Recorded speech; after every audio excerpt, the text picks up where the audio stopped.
Welcome everyone to our talk, our Sunday afternoon talks.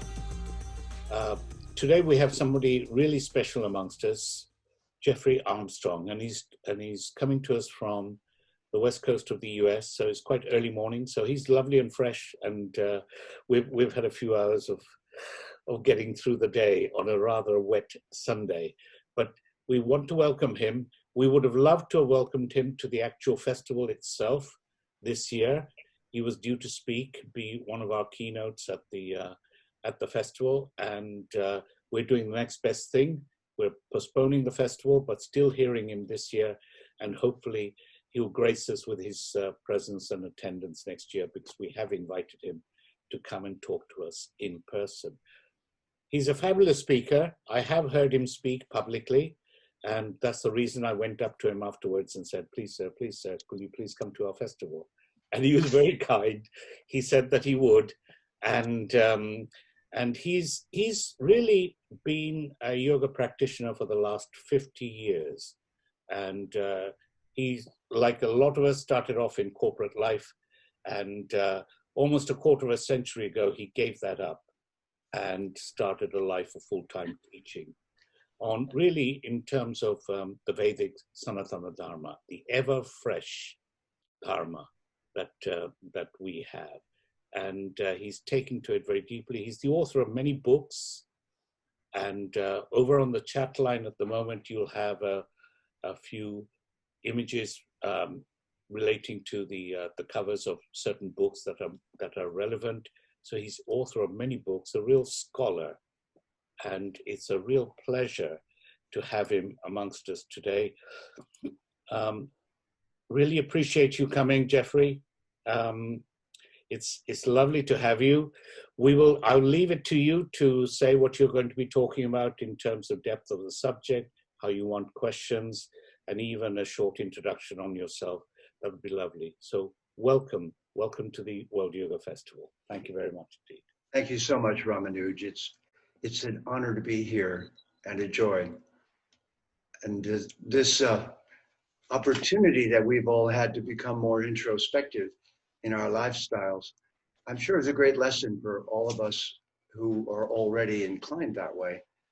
It's like, don't force me to become introspective and stay home with the people that I love. So at this opportunity, I think it is like any stressful situation for a yogi, is an opportunity to reevaluate and look with a deeper insight into themselves and to everything going on around them. So the other day I came up with a little saying that it's all well and good. There's a virus going on, but from the Vedic perspective, that's happening all the time. So I'd like to say that the medicine is something I call Vedic Vid 108. That's the antiviral for whatever ails you. And so it'll be a great pleasure today to share some of the arcane secrets of the karmic perspective of reality. Also, my Sanskrit name is Kavindra Rishi. I wear both of them because, after all, I've had the grace of the gurus of Bharat come to me and deliver to me their enlightenment and wisdom. So I always begin Guru Brahma, Guru Vishnu, Guru Devo Maheshwara, Guru Sakshat Parabrahma, Tasmai Shri Gurave Namaha, Narayanam Namaskrityam, Naram Chaiva Narotabam Devim Saraswatim Vyasam, Tato Jayam Udiriyat. That first and foremost, we must always thank the gurus and rishis who have so kindly carried this wisdom to us. And we are now have the opportunity to bring it to the rest of the world. I would like to say that over the years, I've reflected upon this. There's a methodology that's given in the Bhagavad Gita. One of the last secrets that Krishna gives in the 18th chapter of the Bhagavad Gita is he uses the word guyam or guyatam, that I've got these secrets that I'm giving you. And then he says, and here's an even better one. And here's an even better one. So in the course of the Gita, he says 6 or 7 times that this is a secret. I'm going to connect the technology of Jyotish, which I've practiced since 1973, with the knowledge of the Gita and the Yoga Sutras to show us how the concept of cause and effect is perceived in the Vedic culture. So I like to say sometimes that after a while, with this knowledge, you'll become what I am, a karma mechanic. You'll observe the cause and effect, and you'll see how the rishis held this broader perspective of who we are and who everyone is and what the process is that we're going through. So as I reflected on that today, I sensed that you would all be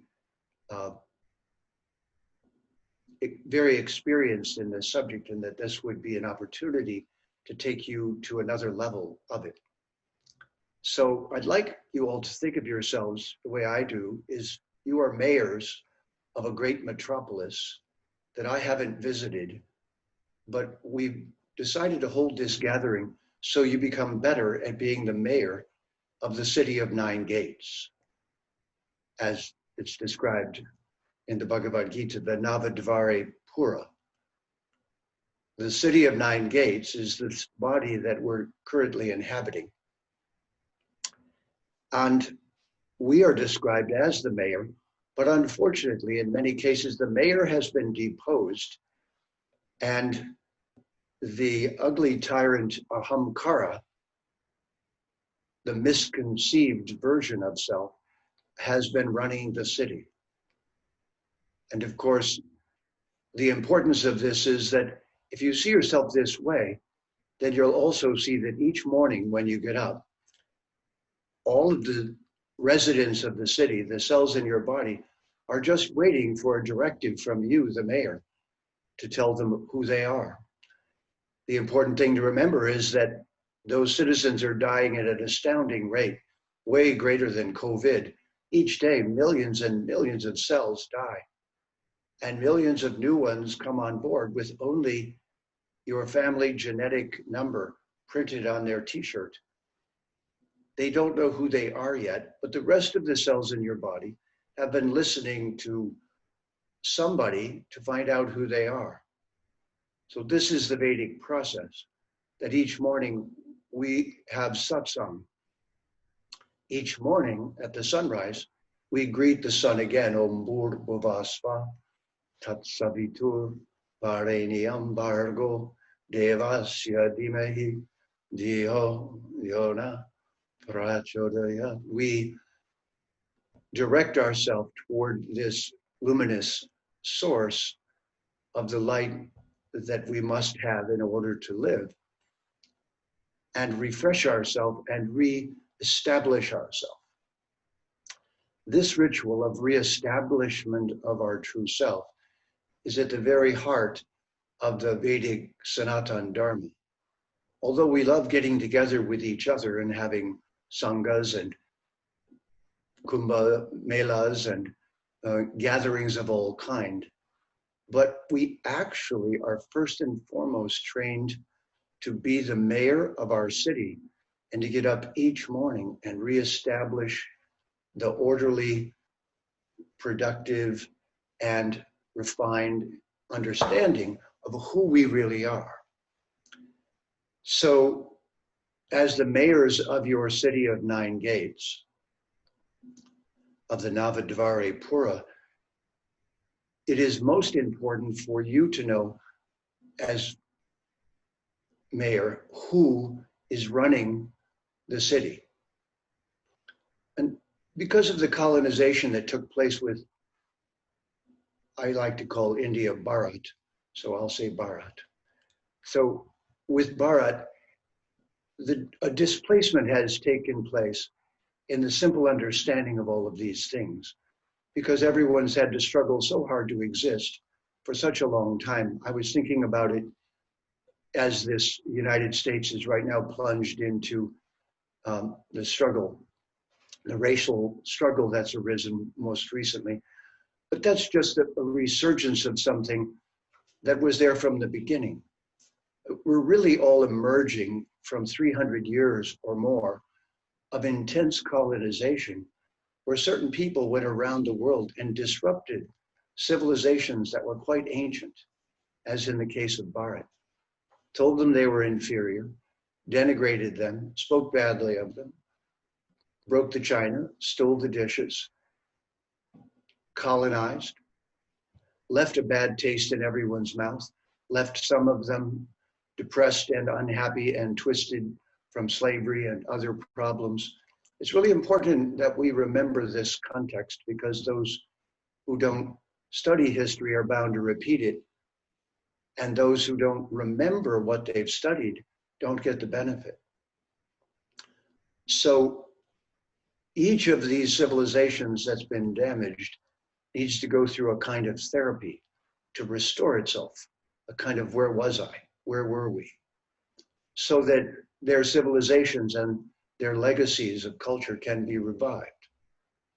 I believe that that's what we are all doing, that this is a renaissance, and each one of you is a sadhu, and each one of us has come back in this birth dissatisfied with the world that we see around us, and therefore very hungry to have knowledge, tools, and to regain the perspective that will allow us to be the best individual that we can be. And we're all seeking one thing. So let's state our purpose right at the beginning. And that is to reestablish ourselves in our very best version of self. And that version, the wiser we become, is moksha oriented. We know that ultimately we have a modicum of free will here within matter, and we want to optimize that, and we want to utilize it so we cause the least harm and have the maximum of freedom. This is our goal. And it's based on a premise. So the premise of Jyotish, the premise of the Veda, is that we are the Atma.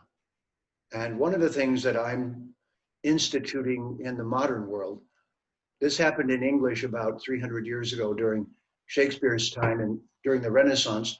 They actually purposely dumped about 2,000 Latin words into English, because English didn't have certain words that were very intelligent. It was kind of a dirt farmer's language in England and very rough and inconsistent. So they had to import Latin so that there could become science, and so that the more refined individuals would have a language to talk about cause and effect.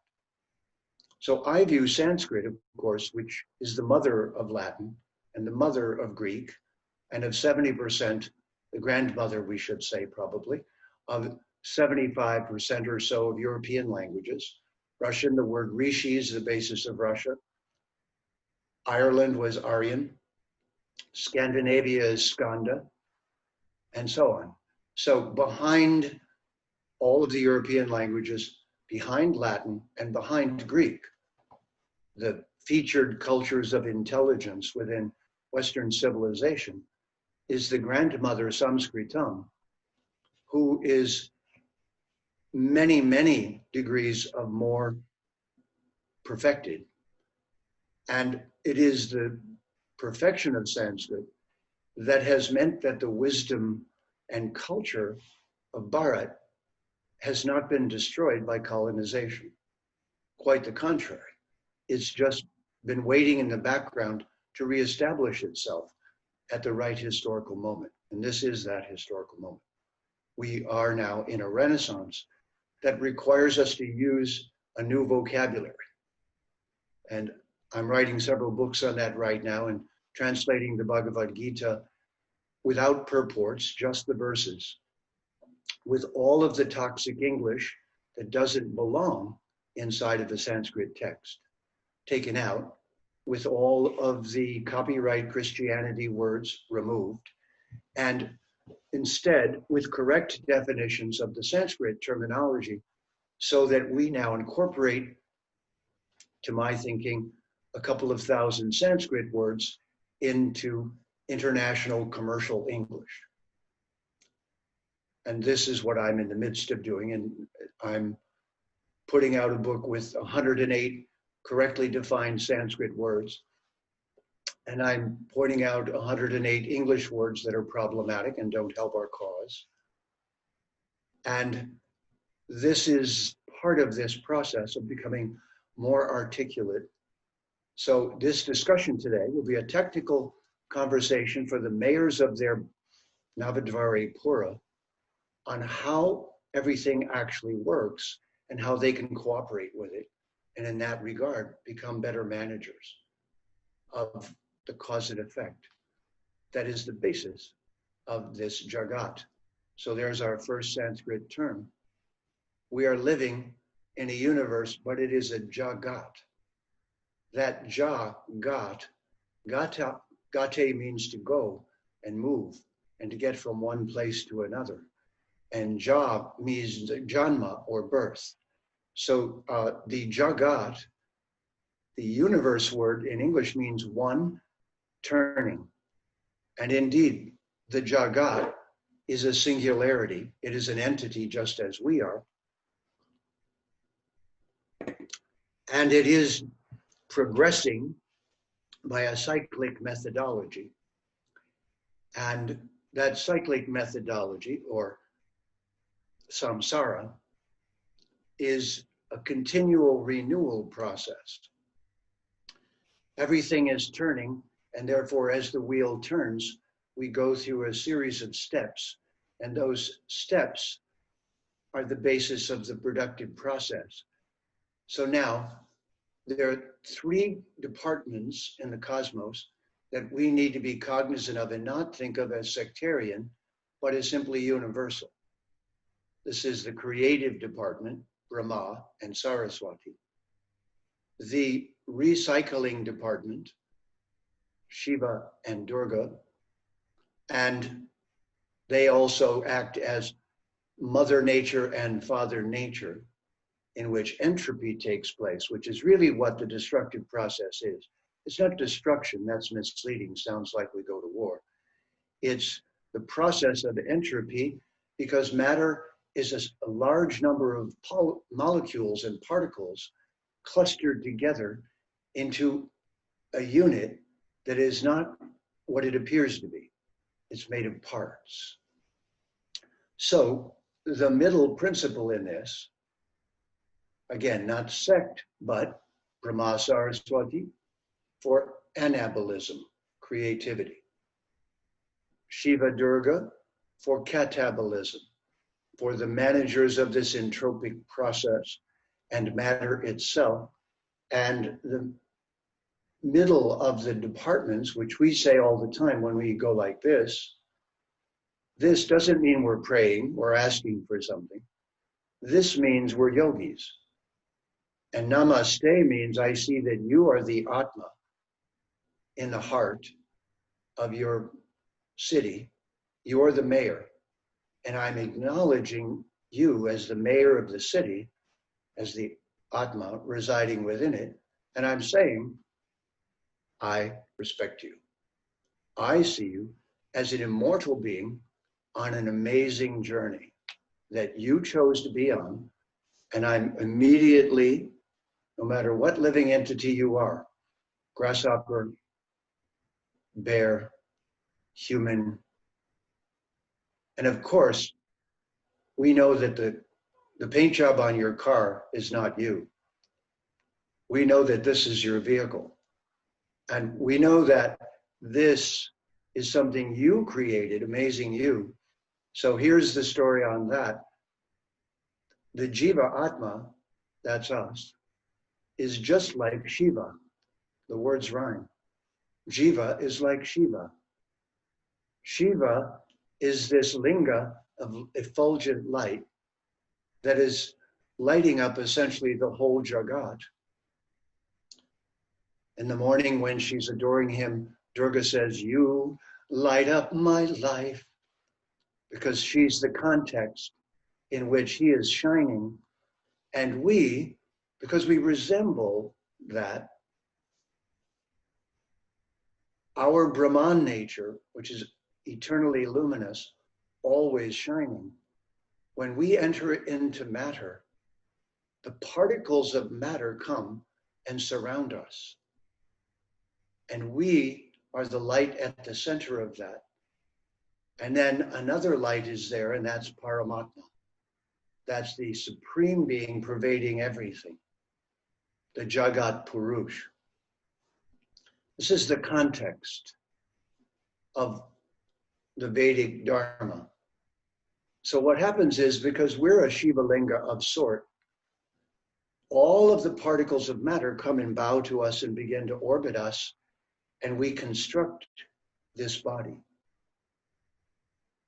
We are at the center of it, each one of us, and also Paramatma.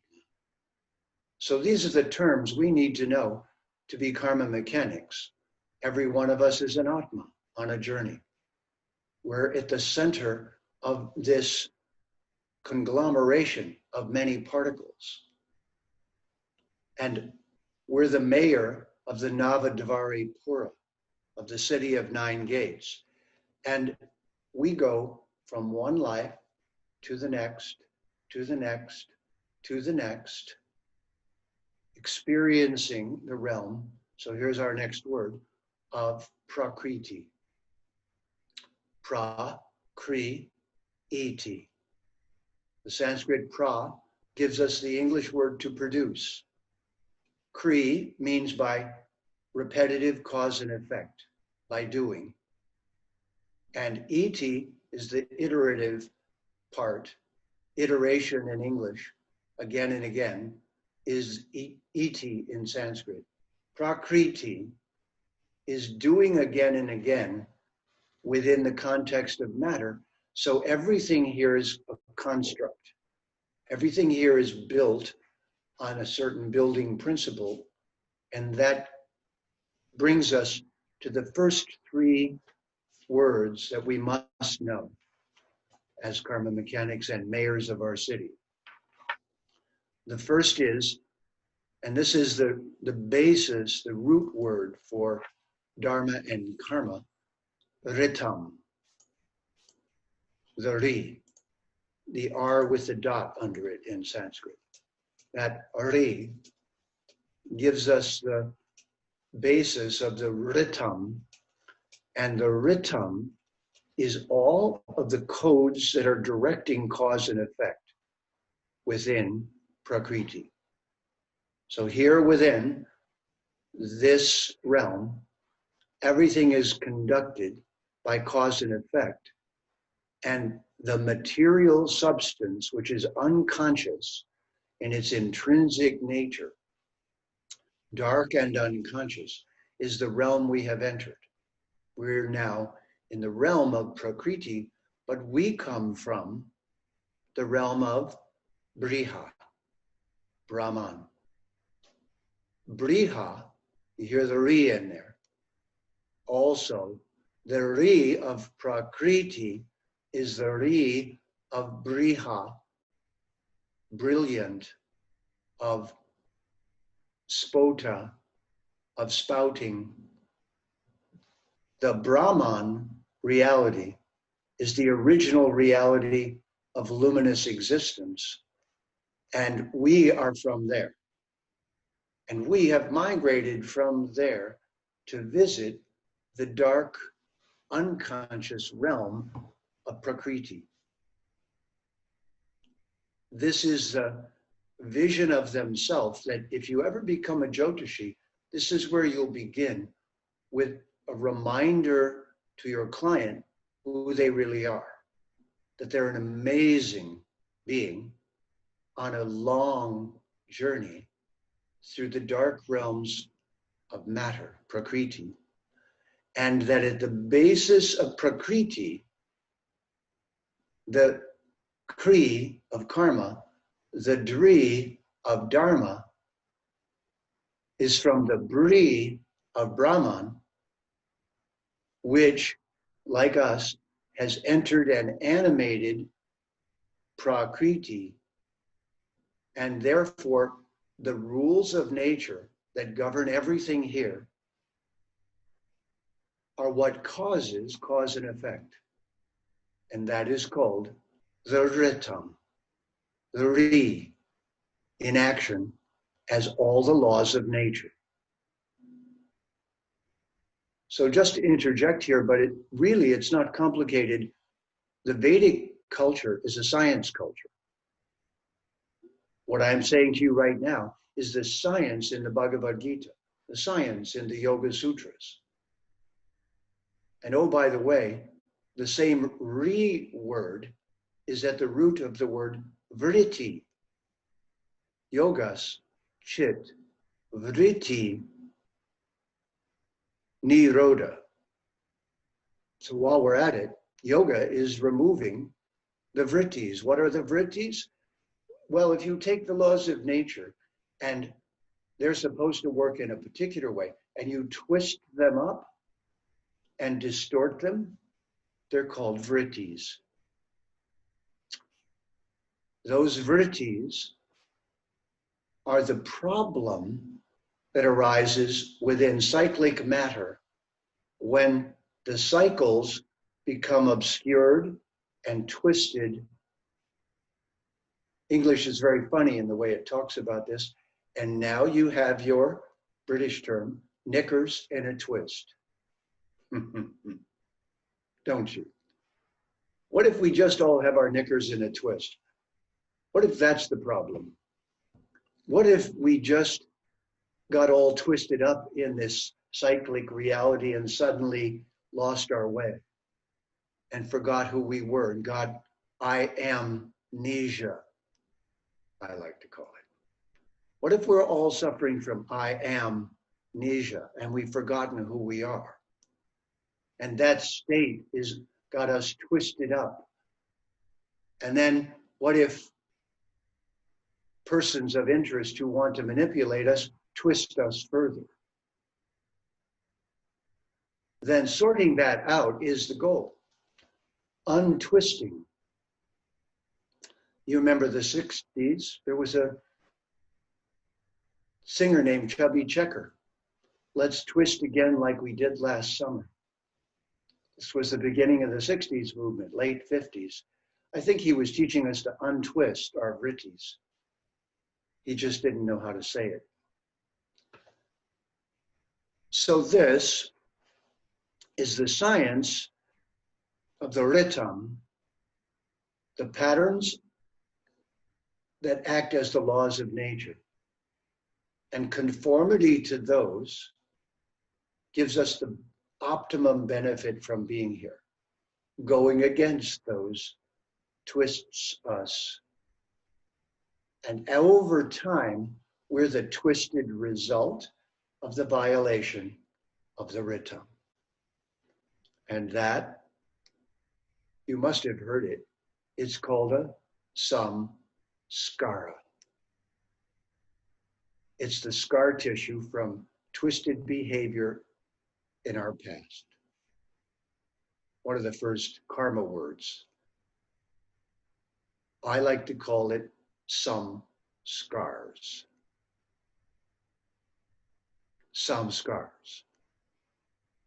The scars are the built-in twisted departments of our being in matter that were twisted so long in the past, we still consider them us. I'm sure you remember the term that all the yogis use. So one more science term for you. There are 6 darshans in the Veda. Darshans are ways of seeing. You remember the story of the 6 blind persons and the elephant? And they're all touching the elephant, but they're blind. And one touches the tail and says, oh, it's clearly a broom. One touches the legs and says, no, it's a post, a pillar. One touches the side, says, it's a wall, don't you see?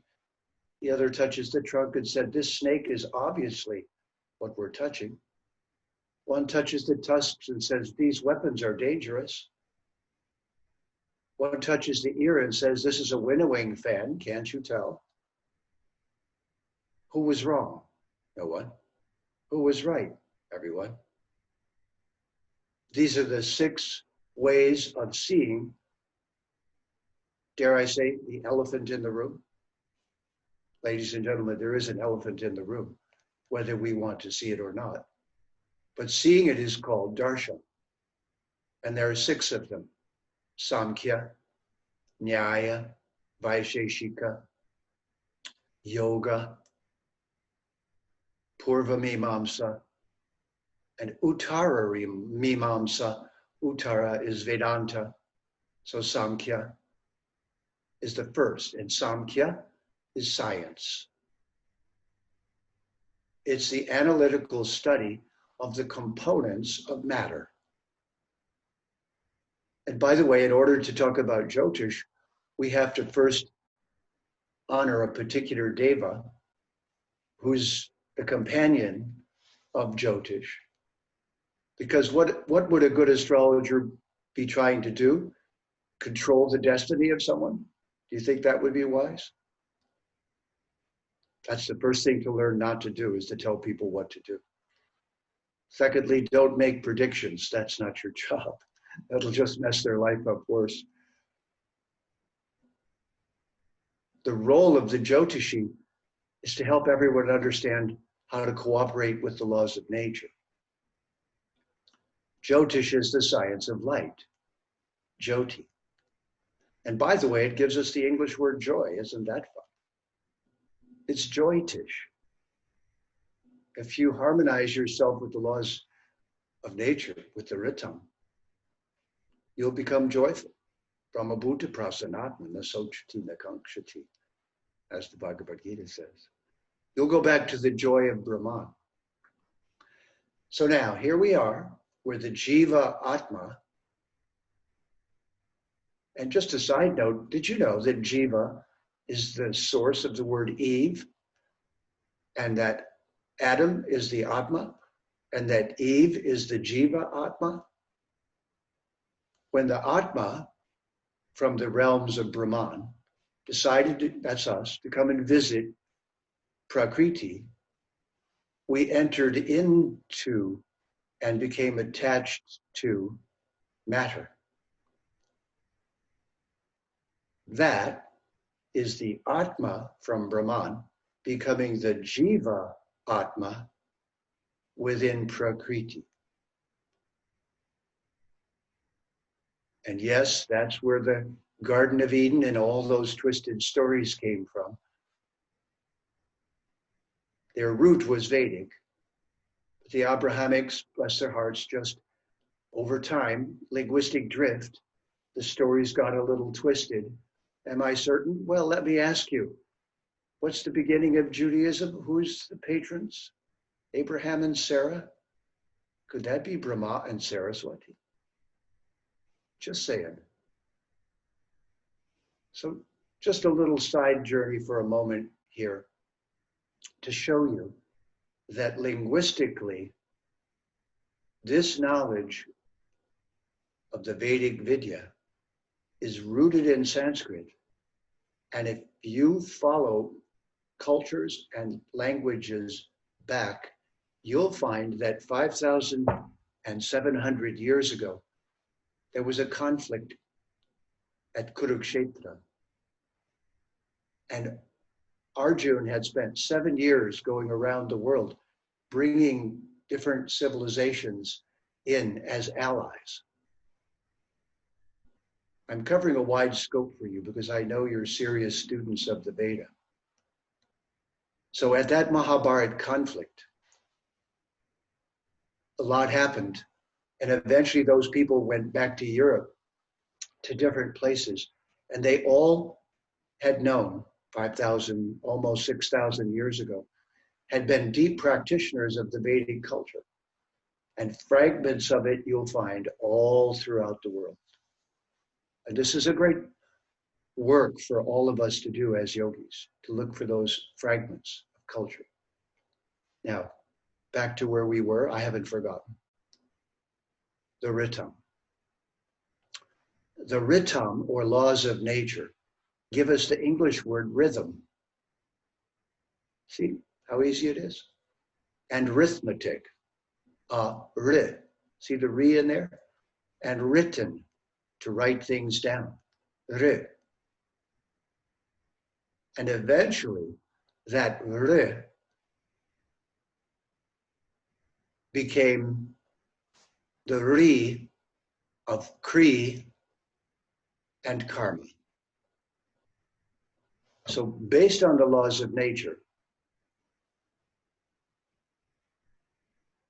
the laws of cause and effect, or karma, automatically unfold. And then dharma is the dri. The dri is the correct use of something. So it means the essential nature of a thing, which, if you take it away, that thing is no longer itself. That is called its dri, the root of the word dharma. The dharma of something emerges from its identity. If you understand its essential nature, you understand how to use it. And now we have the basis of Jyotish, the basis of Samkhya, the darshan of science. And we didn't do our invocation yet, though. Who's in charge of all of this? Detailed understanding. The elephant in the room. Ladies and gentlemen, let me reintroduce you to Om Gam Ganapataye Namaha. Om Gam Ganapataye Namaha. Om Gam Ganapataye Namaha. Elephant head, human body. What's the message? Isn't that us? Did you know that the word zodiac is the word zoodiac? And that in astrology, we all are riding on an animal. Are we not? Human animals? Well, not us, the Atma, but is not our vehicle a half animal, half human? And is not the ultimate scientist the first child of Mother and Father Nature, who was made of the DNA from the body of Durga that she scraped off in her bathhouse, shaped into Ganesha, blew life into him. Shiva cut his head off, put an animal on. What is this telling us? Oh yes, we're all a work in progress, are we not? Are we not progressing from life to life? Is that not the goal?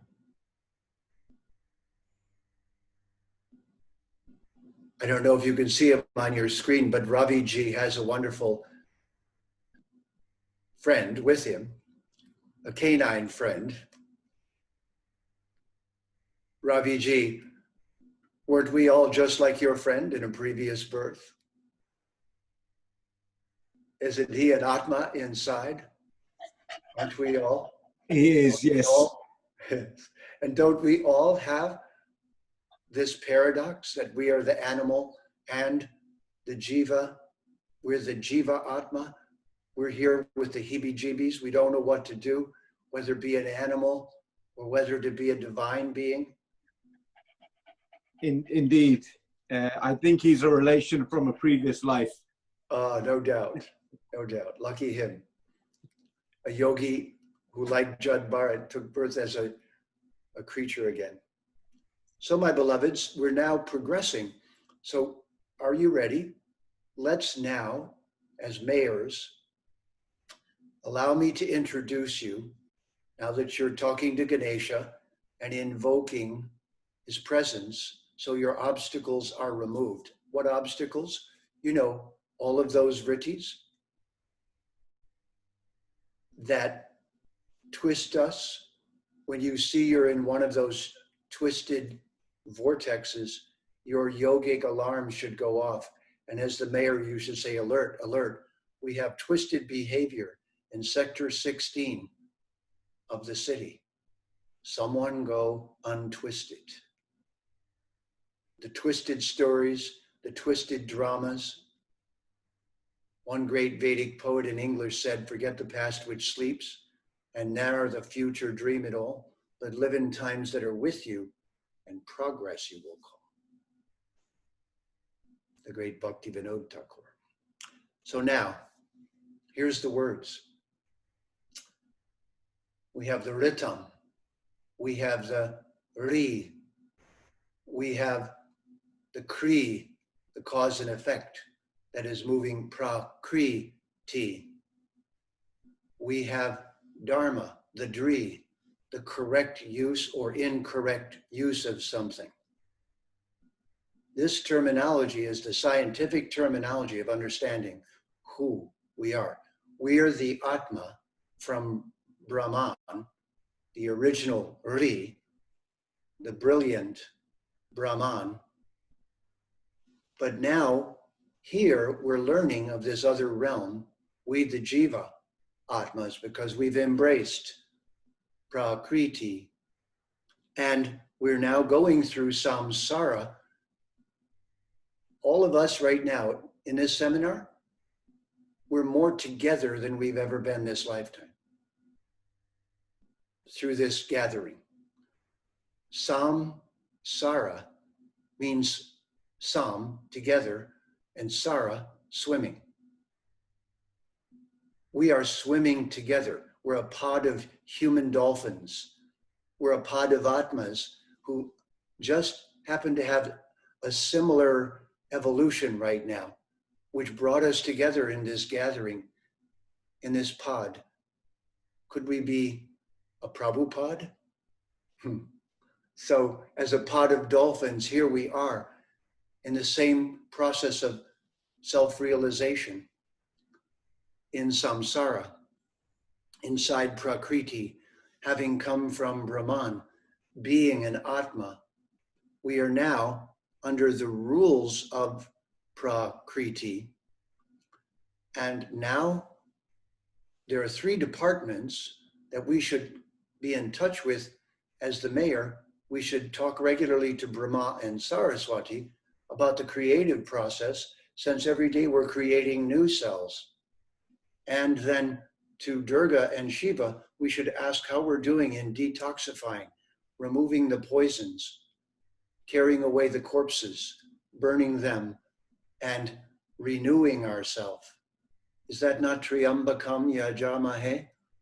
Sugandhim Pushti Vardhanam, Urvarukamiva Bandhanam, Mrityor Mokshiya Mamritat. Is this not a conversation about the Amrit? Is the Ri not at the basis of the Amrit as well? Amritam? Asatoma Sadgamaya, Tamasoma Jyotirgamaya, Mrityor Ma. Ritam. Oops, there's Ri again. Now, it's time for us to introduce ourselves to Vishnu and Lakshmi. Because at the center of all of this, the calm center of it, Vishnu and Lakshmi are this. These two are Vishnu and Lakshmi. They should never have been separated. Sadly, the Abrahamic religions neglected her. Our world is a mess right now because the feminine divine is missing. I can't say it enough. She is life. She is the basis of life. She is the wisdom of life. She is the source of life. Oh, and did you know when we're in her womb, we're called an embryo? An embryo. Bri again. No Sanskrit in English, though. Just wanted to say. So embryo that we were, held in the lap of our mother. Aham Brahmasmi, an immortal being on a journey here. Now, Vishnu and Lakshmi Lakshmi, by the way, is not money. Money is a problem. The English is wealth, and the word wealth is well-being, which used to be called in Old English wheel. Lakshmi is not money. She is everything that gives well-being. And Vishnu is health. Health is the balance of opposing systems. Do you see it? This is the correct balance of opposing opposites. This is the basis of the universe, of the entire Jagat. If it becomes twisted, it's vritti. If not, it's like this. And this is the mudra for us to introduce ourselves to Vishnu and Lakshmi. Not I want, not dehi, dehi, give me, but please engage me in your service, and please keep me balanced in the midst of this swirling realm of matter, so I don't get twisted. Om Vishnu Patni Mahamaye Mahaparusha Lakshane Priyeta Me Mahabhage Lokamatar Namostu Te. Lead me to Bhagavan, Priyeta Me Bhage, not give me money. Oh Lakshmi, you're the consort of Bhagavan. You and Vishnu hold everything together. Now, here's where we're going. Jyotish begins with this conversation we just had. Jyotish is the extension of Samkhya. It's the protection of Ganesha. It's the child of Mother Nature. It's the light of Brahman coming in, but there's a missing piece in our understanding. Now, everything within the Veda, I'm speaking to you all as scholars. I hope you see this today. I could see that you needed something deep and substantial. So this Vishnu department is where the avatars come in, whose job is to rebalance the cosmos, the Jagat.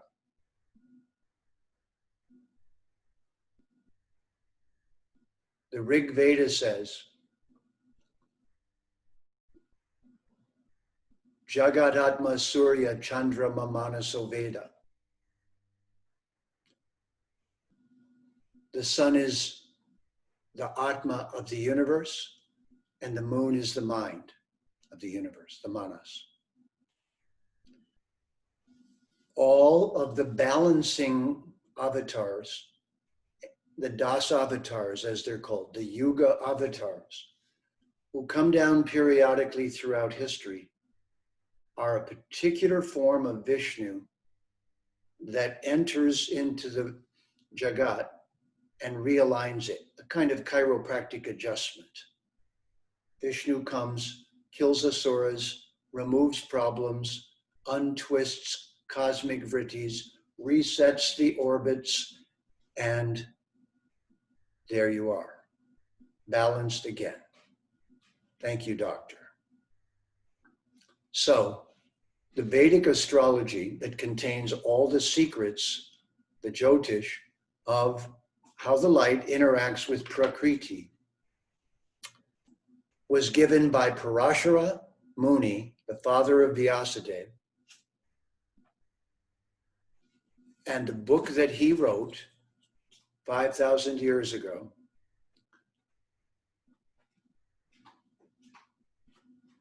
the Parashara Aura begins describing the basis of karma. And I'm about to recite to you the verse that explains the whole subject. So in the beginning of that book, if you find a version of the Parashara Aura, in the first 15 verses, the author describes the 10 avatars of Vishnu.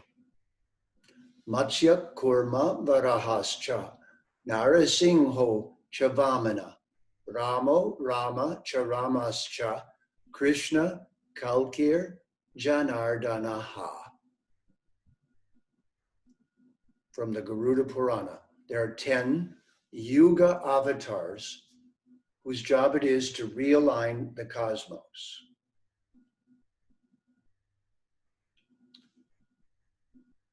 The astrological text begins with the author explaining that the 9 planets, 10 including Earth, are the avatars of the Dasa avatars of Vishnu. And the name of Vishnu, that is the being who is maintaining the balance of the entire universe and our karma, is Janardanaha. So the Parashara Aura next says, and here's the secret, Jivanam karma falado, graha rupi janardanaha.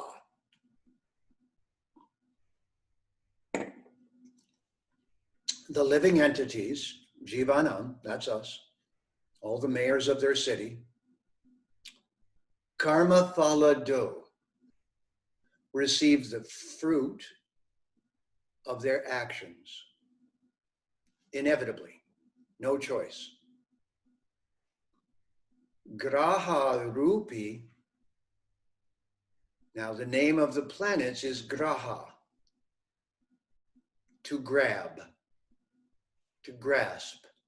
English, gravity. Hole in the ground, grave. Sanskrit, guru, gravitas in Latin. Guru, heavy. Heavy with vidya.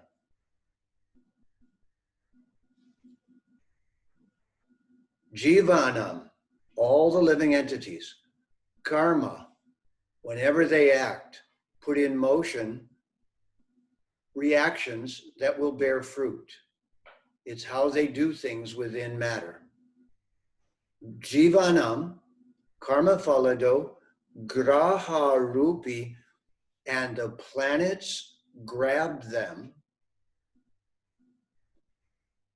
The function, rupa, form, of the grahas is to grab the jiva atmas and give them the results of their action, acting on behalf of Vishnu as Janardanaha. Jana or Janma, Ardana, the keeper of the difficult journey of the Atma from birth to birth. Jivanam, karma falado, graha rupi, janardanaha.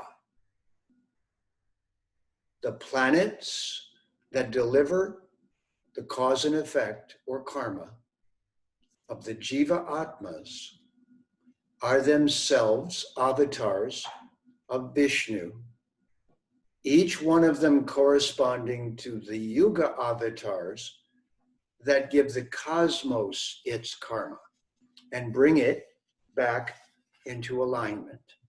The goal, alignment, balance again. The twistedness, the vrittis, the result of our departure from the ritam. The ri from the bri becomes the kri and the dri.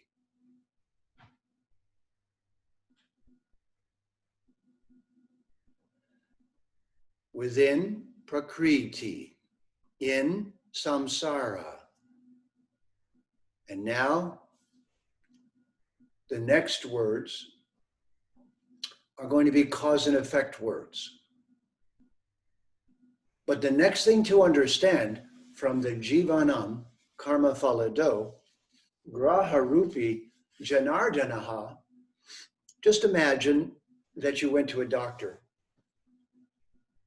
I read a book once by a doctor who was a surgeon for 30 years, and he said in his book that after a while, the bodily organs all spoke to him. he could actually hear them talking when a patient came in. He would hear the liver grumbling, I'm not getting enough of this enzyme and that enzyme, and the kidneys would be going, yeah, we're unhappy too, and on and on and on and on. And the heart would be saying, I don't like the way I'm being treated. I'm not being treated right. He actually heard their conversations. So what I would like you as mayors of your city to understand is that just as in your body, you have bodily organs, so the 9 grahas, the 9 planets of Jyotish, are the delivery system for your karma. The verse that I quoted, Jivanam karma phala do, means, if I put this in simple terms, the 9 grahas are UPS, Universal Parcel System. Whatever we do creates a reaction. That reaction will then go into the hands of UPS, be queued up for delivery, and at a particular moment in time will be delivered on a particular flight, on a particular trajectory, at a particular moment, in a particular context, all of our choosing. Our choosing is our doing. We don't choose the outcome because we don't see the connection. We choose the doing. The grahas, on behalf of Janardana, Vishnu, keep the balance of the universe by giving all the living entities the result of what they did. It's not personal. It's not punishment. It's simply response. It's just that our freedom doesn't include changing the laws of Prakriti. So therefore, we're here to learn of ourself, and to work with Prakriti is to begin acknowledging that there's something greater than ourself, which is what we forgot when we came to matter. And what happened when we landed in unconscious matter? I call it I amnesia. Every single one of us simply forgot. Aham Brahmasmi. That's what we forgot. And we landed in a place where we attracted a covering. The covering can't resist us. Those little particles are orbiting us right now. In fact, ladies and gentlemen, the body you're sitting in is just food orbiting consciousness. It's your lunch body. It's just what you had for lunch for the last 7 years. That's all. It's particles of food orbiting you, the Jiva Atma. It is the reaction, or it's in the midst of reacting to your bad food combining, to the thoughts you thought while you ate, to the vibrations you were surrounded by, to the deeds that you did. We are all a sculpture that we have sculpted as we go along. We're ad hoc artists sculpting ourselves out of particles of goo. And that's what the matter is called, isn't it? Because the guru is the one who removes your goo, are they not? Ru, the basis of the word sunshine, light, that ru, that ram, that ra, guru is removing the goo, and we are arranging the goo. So think of ourselves, look at your apartments. You've arranged them a certain way. And when you get in a mood, you rearrange it, don't you? Is that re the same re as Vritam? Do you rearrange it following the Ritam? So now, here we are inside Prakriti. And now you know that there's a delivery schedule and that the karmic airplanes don't stop for the COVID crisis. And that when the moment is right, they download the result of an action you put in motion 3 lifetimes ago. But it has your fingerprints. Your Atma's fingerprints are on it. As the great Chanaka Pandit once said, just as a baby calf finds its mother in a herd of 1,000 cows, so a person's deeds follow them to where they are and find them. But what Jyotishis know is that the beings doing the delivery can be studied as something called your Rasi Chakra, the horoscope of your birth. When a Jyotishi looks at the horoscope of your birth, they go, Oi Veda, they see the delivery schedule and what's being delivered to a certain amount. But the grahas are the delivery system. So a couple more words then in Sanskrit. Are we doing all right? Too much Sanskrit? No? No such thing? Good. I thought I was with the right crowd.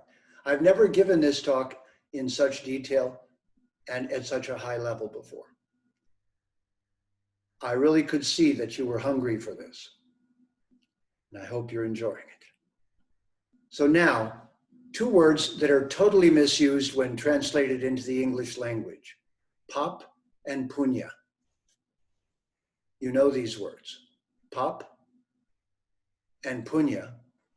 And they have 2 other words that go with them, suk and duk. Pap does not mean sin. Sin is a Christian word. It is not a Vedic term. There is no sin in the Veda. Because in Christianity, sin is something you have when you're born and you never had another life. It's some mysterious thing you must have done to offend the Christian deity, and you're born a sinner, and only the Jesus medicine, I'm not being satirical, I'm just telling you the truth, only the Jesus medicine can cure sin. That's the structure of Christianity. You have an incurable disease, we have the only cure, and it's called Jesus. You will die of the medicine and go to hell forever of the disease if you don't take the Jesus medicine. And that's called sin. That's why we never use the word sin in the Vedic context. Because cause and effect is not sin. It's just the process by which everything within matter happens.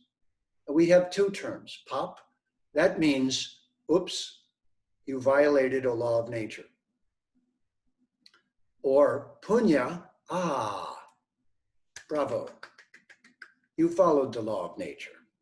Just imagine, whatever you do, there's audience response afterwards. If you violate a bunch of laws of nature, the audience goes, boo, no, boo, boo, boo, boo, boo, pop. So you should hear them booing when you do pop. And punya, they're going, yay, bravo, wonderful, that was a good one. You landed that one, yes. You followed the laws of nature. So what do you get from pop and punya? That you'd never ask. Duk and suk. Not bad or good. Those are also incorrect words. Good is God with 2 O's and bad is, I'll tell you later, but it's not the right word. It's suk and duk come from pap and punya. Punya gives you suk. Suk is where we get sugar from in English. It means sweetness, pleasure, happiness, feel good. Suk is feel good. Violate the laws of nature, You get duke. In English, put up your dukes. I'm going to hit you. Duke means to give you pain. Pop will give you pain. Nope, no choice in the matter. Once you do the pop, the duke is on its way. And as soon as you do the punya, then sukh is on its way. And as you can see, our lives here, pleasure and pain, pleasure and pain, pleasure and pain. What does the Bhagavad Gita say? Heat, cold, happiness, and distress arise in due course and pass away, like the changing of summer and winter seasons. A wise Atma is not disturbed by such changes. Pain, pleasure, both the same to a yogi. Temporary, feels good, doesn't feel good, doesn't feel good, feels good.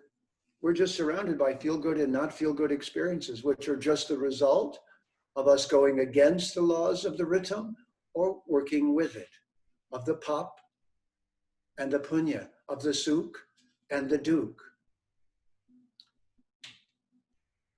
Now, once you understand that, the next thing to know is that you're growing a garden. And that everything that you do plants the seeds that are growing in that garden. And that brings us to our last couple of Sanskrit words on that garden. And then with that, we're going to open for Q&A.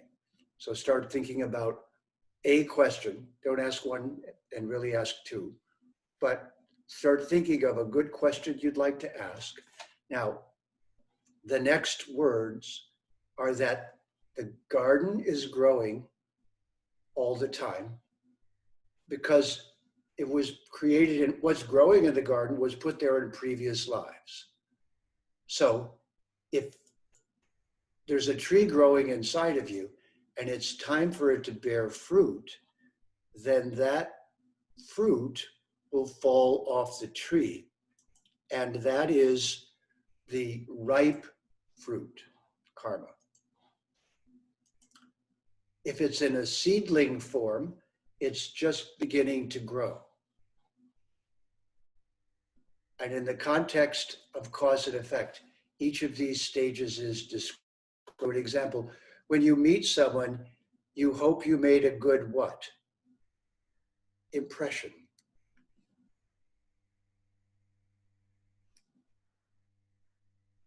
So everything we associate with within nature leaves an impression upon us. If we associate with it again and again, seed in us. It's sanchita karma. It gets inside of us as a seed and starts to grow. And if you don't remove that plant, then it'll grow and eventually become prarabdha karma. It'll bear fruit. So just think of yourself as in this gardening process, and your own city has this beautiful garden at the center of it. And you're either growing poisonous plants or healthy plants, beautiful flowers or not so beautiful flowers. And last of all, the word upaya. Think of it as oops, oops, oops, upaya. There's some medicine, there's some remedy that I could do that would undo some of the harm I caused, or that would rectify the behavior that caused the harm. That's an even better upaya. The best upaya is mantra.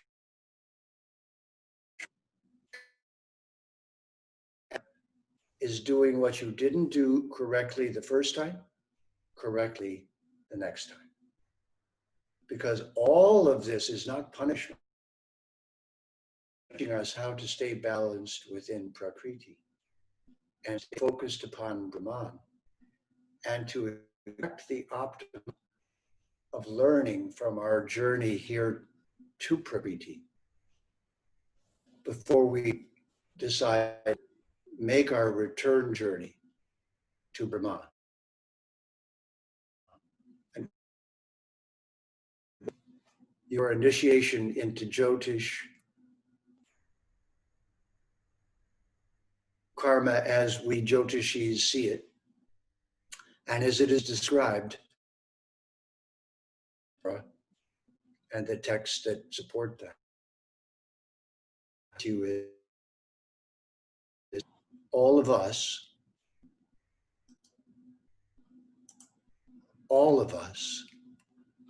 like the Pandavas and like Rama and Sita,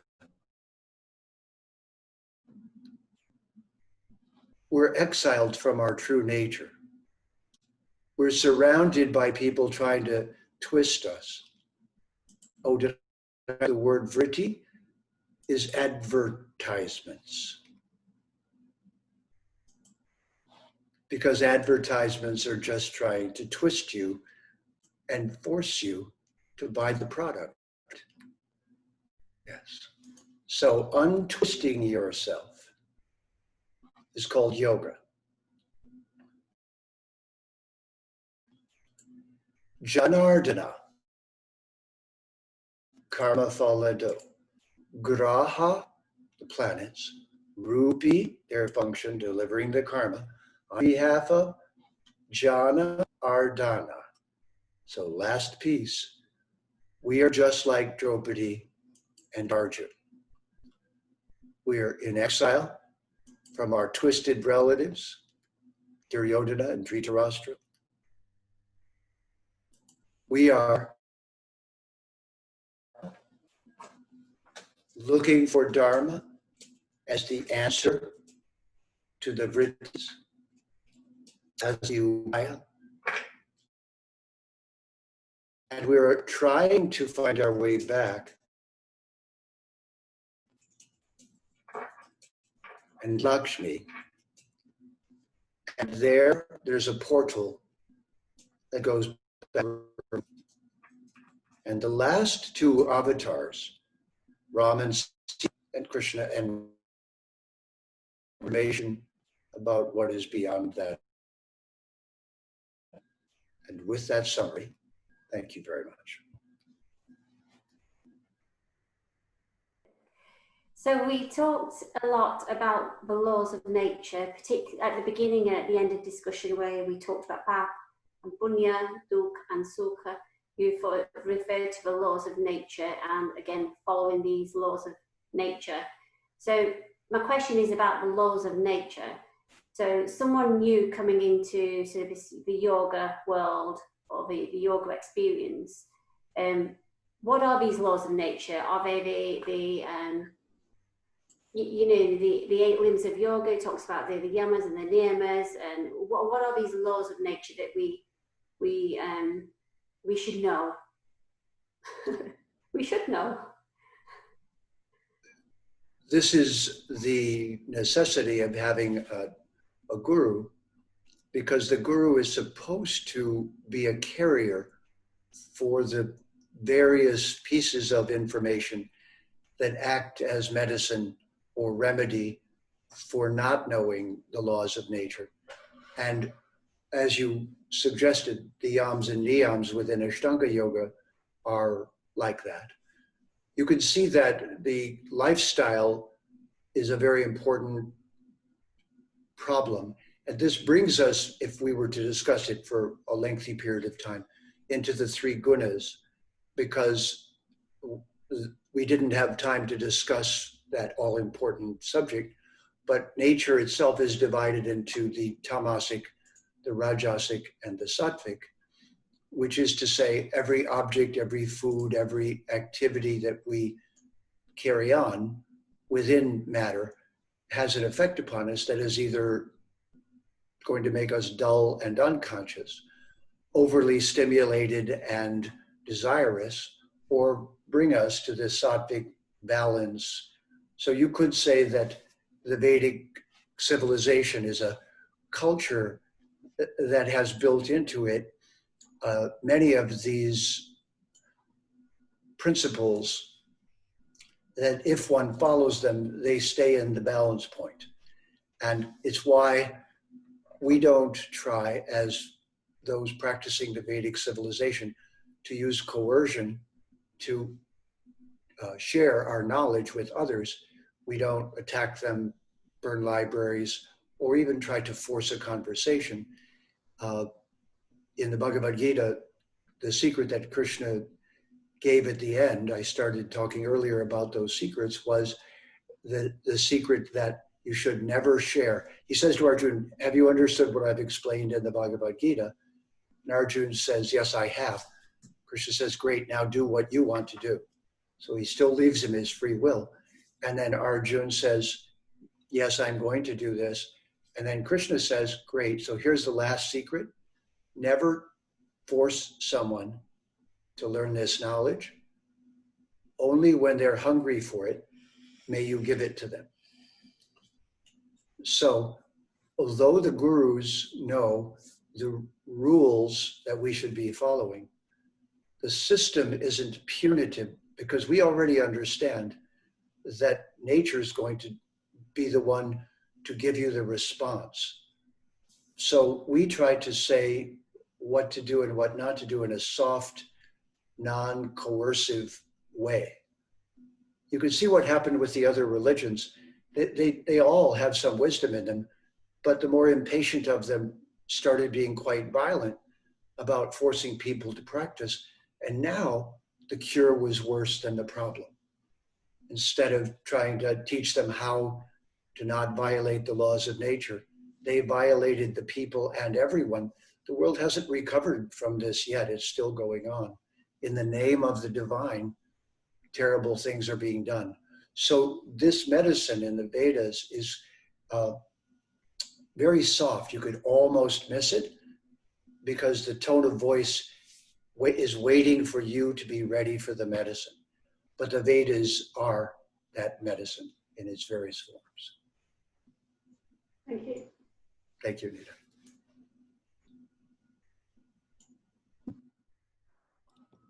Somebody else with a question? Hi, I would like to ask the question. Sure. Tell us who you are. Hi, sorry, Jeff. My name is Colin. I was just actually interested in listening to what you said. I have a bit of a I'm kind of confused in something. From what I understand, karma is almost like we're kind of sort of being pulled, like the seasons, almost, constantly being pulled forward through our actions. Due to this, I don't really understand the concept of how we could go backwards. So like sometimes people talk about like taking birth in like animal bodies and like from like bad action. Because we don't indirectly cause good or bad action, it's just kind of, we're environmental beings. How then do we go backwards? Colin, it's an important question because we're so used to a punitive system, and we've been twisted by that concept of a punitive system. We don't really have the self-esteem that we should have been given by being respected as adventuresome Atmas who've gone on this journey. And it isn't that we're evil just for going on the journey. Of course, we could go down dark roads and become tamasic and then get onto the negative side of Prakriti. But the fact is that we're heroes for going on this journey. And this is why we don't frame this in a way that makes it evil. We're not evil for being here, not in any sense of the word, but we're bound to make mistakes while being here. And mistakes are mistakes. But the recovery from those is that we're supposed to learn. The learning is the medicine and the association of a guru. And the twisted experiences we've come from are something that we're supposed to extract the learning from and then get rid of the disablement that came from that. So the ideal is a continual process of refinement. And the very fact that you're all listening to what I'm saying right now shows that you're hungry for the medicine. So why aren't there millions? Why isn't this beautiful knowledge just right now a television show that's easy to pass around to everyone? And why doesn't the whole world just sort of calm down a little bit and relax and realize that killing each other is not the right way to go about this? Now, there are some people that have to fight, but that's another subject we didn't have a chance to look at, and that's the kind of body you're in determines what you're designed to do. We do need warriors, but they shouldn't kill the innocent and harm people in ways that are incorrect. They should be protectors, not asserting themselves and despoilers of culture. So, because you come to this knowledge hurting and twisted, that's what the guru is for. To help you, you might say, kind of a psychotherapy that you get to a stability. And in that stability, you now make steady progress. And then it doesn't seem as punitive as it did at first. If you come in from the wrong perspectives, it all seems punitive. But really, it's just reaction. Good question. Understanding that, and I apologize. Actually, no, okay, I think my question, I apologize. Thank you very much, sir. No, it was a great question, Colin. Thank you. And read my books. I've written some pretty good books that describe the beginnings of this, so you'll get the foundational knowledge. So just to finish on that, so there is a reasoning then why we can go backwards on the karmatic scale into animal bodies and trees and other essence instead of being constantly pushed forward. Well, it's not so complicated. Just think of it as a school. The universe is a university.